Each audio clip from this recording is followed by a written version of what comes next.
మన ఫ్రెండ్షిప్ ఏందో కానీ మిగిలిన అందరూ నన్ను కొట్టేట్టున్నారు. ఇంతమందిలో మీకు ఒక రావులే కనబడుతుంది.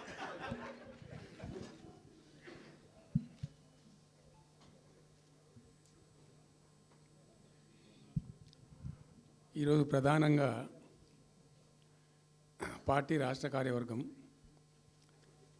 TRS LP, TRS parliamentary party,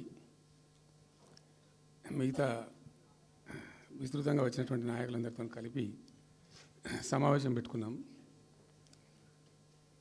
ప్రధాన కారణం, the main agenda of the meeting was Palamuru Rangareddy ఎత్తిపోతల పథకంలో ఈ రాష్ట్ర ప్రభుత్వం మరియు కేంద్ర ప్రభుత్వం కలిసి తెలంగాణకు చేస్తున్నటువంటి ద్రోహం, తెలంగాణకు తలపెట్టినటువంటి దుర్మార్గమైనటువంటి విధానం మీదనే చర్చ జరిగింది. దీని కథ ఏంటంటే చాలామందికి తెలియదు, అవగాహన కూడా ఉండదు. కొత్త తరం వాళ్ళకైతే అసలు తెలియదు. ద రీజన్ వై ఈజ్ సమైక్య ఆంధ్రప్రదేశ్లో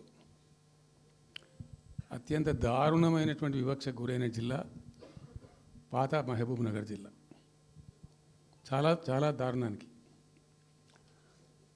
రీజన్ ఏంటంటే వనరులు లేక కాదు, వసతులు లేక కాదు. కృష్ణానది ప్రవేశిస్తుందే మహబూబ్ నగర్ జిల్లాలో. సరే, ఇప్పుడున్న తెలంగాణ, అప్పుడు ఉన్న ఆంధ్రప్రదేశ్ మొత్తం చూస్తే కూడా 300 and above కిలోమీటర్స్ కృష్ణానది పారుతుంది కూడా మహబూబ్ నగర్ జిల్లాలో. 308 కిలోమీటర్లకు పారుతుంది.